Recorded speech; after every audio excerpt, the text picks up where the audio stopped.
debts or claims on it, but it actually does. When we say mortgage, it says naman na, for example, you know how, like, you must own property as a house, then you have to use out as a collateral siya, mag-loan ka. So, kung di ka makayan, na may mga house, may kuha ka sa bank. Mga na siya ang mortgage. So, when we say real property, land and anything permanently attached to it, example, a 500 square meter land with a house. So when I say usurious, a person name or claim on a property that affects ownership. Common ones are mortgages, liens, easements, and paid taxes. Example, a house mortgage. Mates, gusto pa yung tingog dira ka sa ka-report. Which one?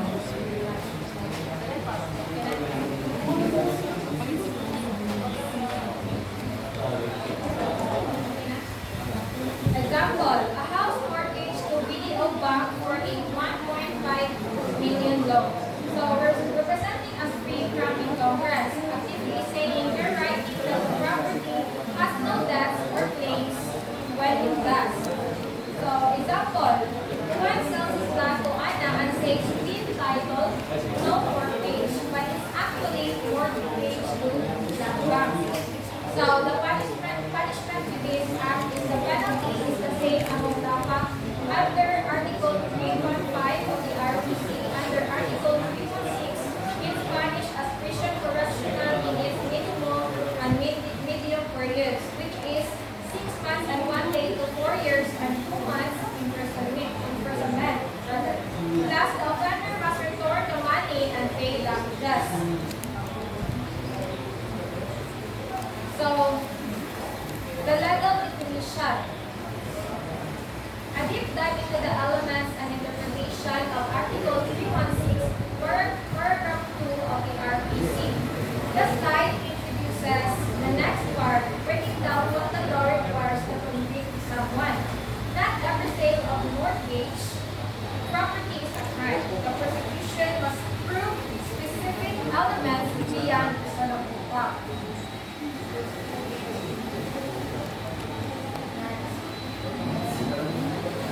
The three essential elements of the crime.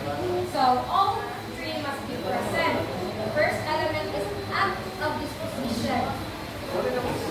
The offender executes the contract to sell, pledge, or mortgage real property while constituting it is and then convert. Example, Pedro signs a deed of sale for his condo to Maria and states in the contract free from all liens and encumbrances, but it is mortgage to BPI. Punishment element. This is the physical act that starts the crime. Second element is fraudulent intent. So meaning the offender knew the property was already incurred at the time of the transaction, but still made the false claim. Example, if Pedro didn't know about the mortgage, there's no fraud, but if he was still like to get Maria's bill with the fraudulent intent. So punishment element. Without intent to deceive, just a civil breach of contract, not crime. So the third element is damage or prejudice, meaning the act must cause actual damage or prejudice to the other party, such as financial loss or legal insecurity regarding the title. So example, Maria pays $2,000, then the bank forecloses the condo. She loses the money and the property. That's the third material damage. Punishment element. No damage. No crime under Article 316. Damage is what makes it punishable. So, what fraudulent intent really means. So, these slides break down the second element. So, the elements is fraudulent intent. So, first is actual knowledge. The offender must know that the property was mortgaged or pledged for. Some example, if Pedro himself signed the mortgage with PTI, he has actual knowledge. Two is false representation. Silence is not enough. There must be an active claim that the property is free from all encumbrances. Example, saying no liens in the contract is all false representation, just not mentioning the mortgage might not qualify. So, three is no duty to investigate. The buyer is not required to check the registry of deeds. The false claim alone can constitute fraud. Example, Maria buys the condo relying on Pedro's statement. She doesn't need to verify at the registry to it to be fraud. So, fourth is intent to defraud. The misrepresentation must be the primary reason for the victim agreed to the contract. So, example, Maria only bought because Pedro said no mortgage. If she knew about the mortgage was involved, there's no fraud. The presence of damage. So, damage is 100% required for conviction. So, criminal liability does not arise if no damage is proven. Damage includes financial loss and any disturbance of legal rights or clouding of title that causes measurable prejudice. So, material prejudice means actual money loss. Example, Maria loses 2 million and the property due to foreclosure. Okay, moral, legal, or prejudice. Damage to legal rights like having a clouded title that prevents you from selling the property. Example, Maria can transfer the title because of the hidden mortgage. So, case law, example of this is People versus Milias. If no damage should result from the state, no crime of estafa exists. This means if Maria got her money back before any loss, there's no crime under Article 316. So, punishment, reminder, is that if all 3 elements are proven, the penalty is sufficient correctional minor to give you 6 months and 1 day to 4 years and 2 months.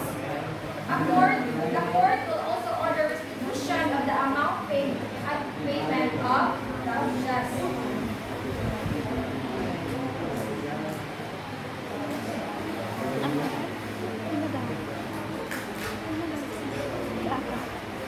So, what is encumbrance?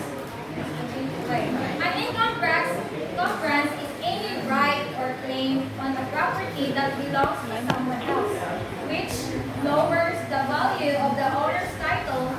The owner can still sell it, but the buyer gets the property without burden attached.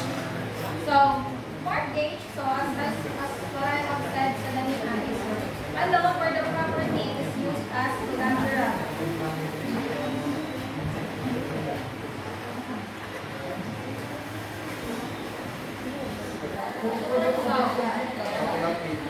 Nine, the legal claim for unpaid debt, like unpaid taxes or contractor fees.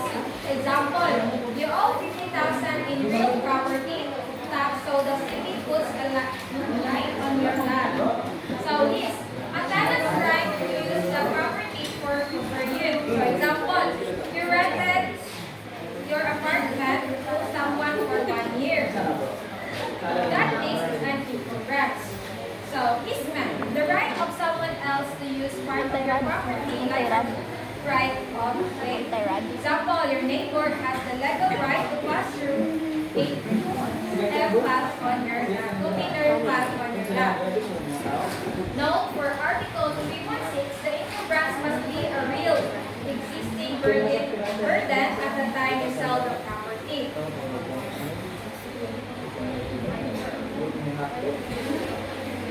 This slide shows what counts as an encumbrance under Article 316 and what doesn't. So, when we say unused credit line, it is a potential encumbrance. It means you have an approved loan but you haven't borrowed the money yet. So in Article 316 applicability, no actual debt exists so that the property isn't burdened yet. Example, you're pre-approved for a 500,000 loan with your land as collateral, but you never used it. If you sell the land saying it's not a crime under Article 316. So in this case, there is a reverse case. It is people versus Wilson. A loan with an mortgage that was never used is not an income grant. No crime if you sell the property as free. Double sale versus Article 316. So when you say double sale, you sell the same property twice to different people. The fraud is selling something you no longer own.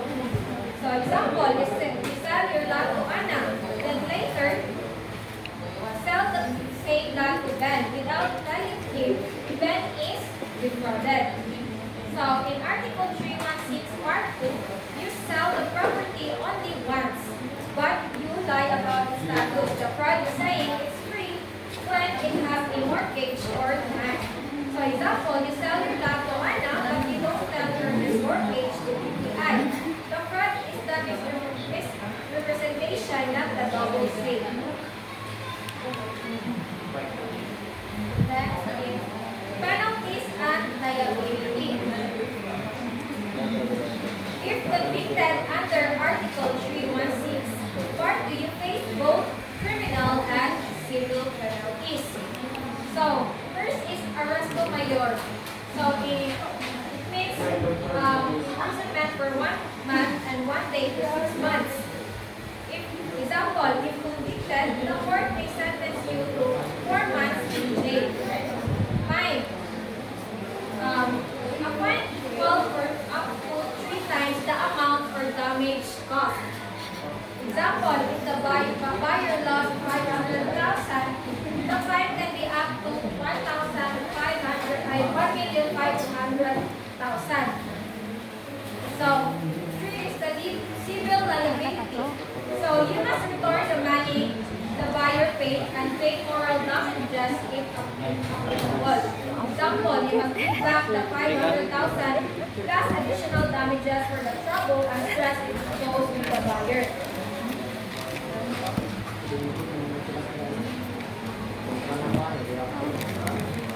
So, conclusion.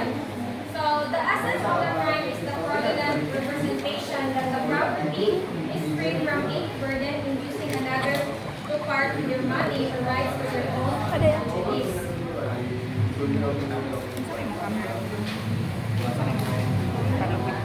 Legal foundations. So, this is it tells you the presentation will cover 3 main topics. So, una is other disease. Article 318 attach all for fraud not covered by other articles. So, chattel mortgage or Article 319 legal acts involving chattel mortgage property. 3 is arson crimes. R320 and 321 destruction arson and other forms of arson.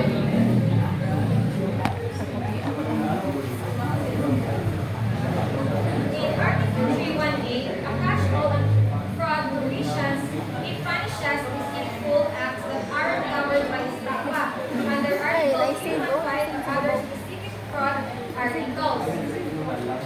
So, example, selling a Rolex watch and delivering a fake one after getting paid.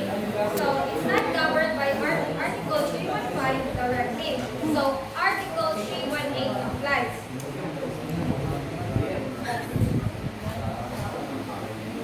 In chattel mortgage, Article 319, a crime where a person removes, conceals, or disposes of property that is under the chattel mortgage without the mortgage's consent. So, example, you mortgage your car to a bank before paying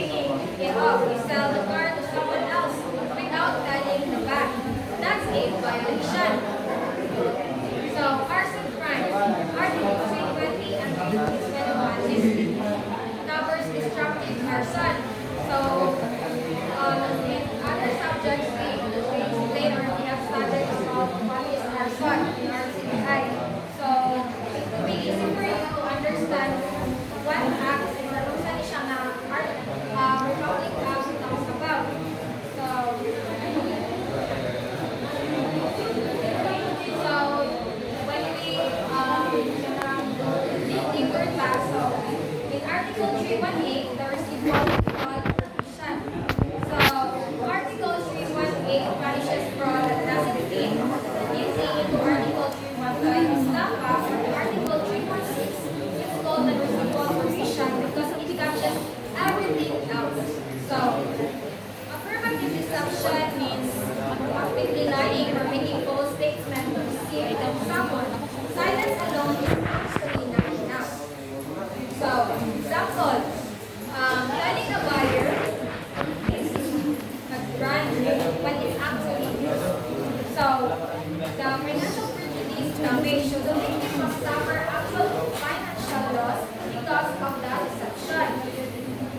So, basic violation is delivering goods that are materially different from what was promised after getting paid for false representation. So, the punishment for this act is Article 318 is punished by arresto mayor, imprisonment for 1 month and 1 day to 6 months, plus a fine and restitution of the amount defrauded. It's lighter than compact because it covers less severe fraud.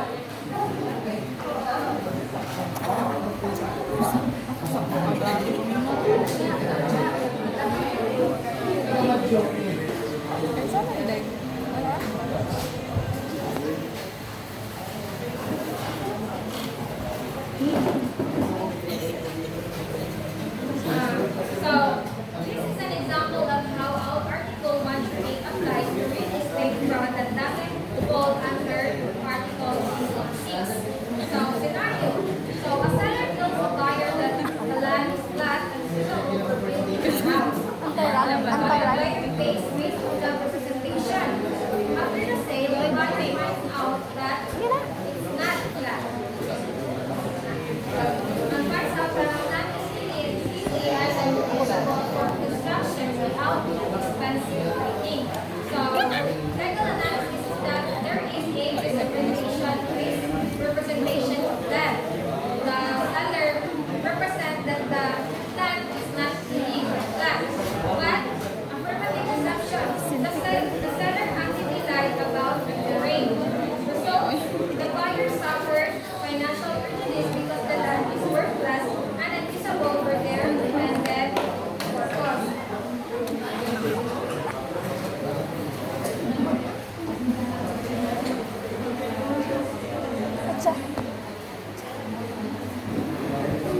So this slide says Article 319 revised CANOY punishes people who illegally remove or dispose of personal property that is under a hotel mortgage. Hotel mortgage is when they use the movable property like a car or equipment or stored furniture as a collateral for a loan.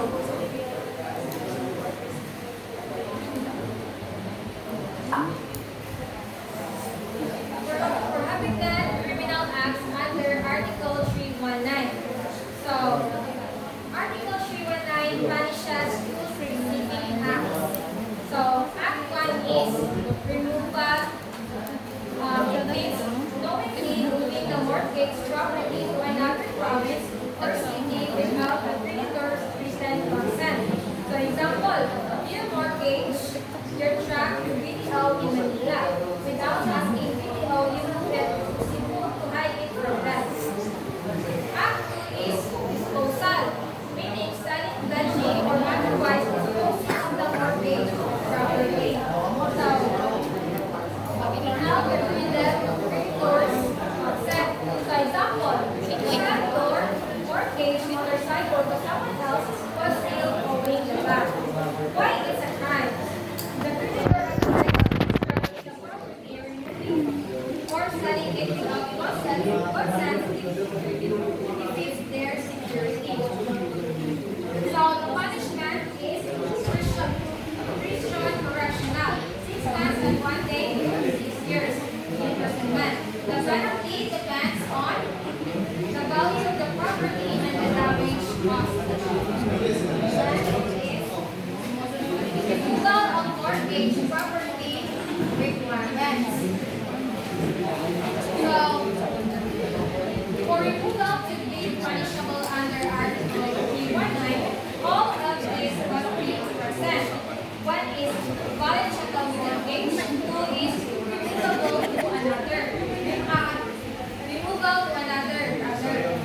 no written consent, and 4 is verbal permission is not enough. So, when we say valid chattel mortgage, the property must be personal property covered by the valid chattel mortgage. So, removal to another jurisdiction means the property must be moved to a different province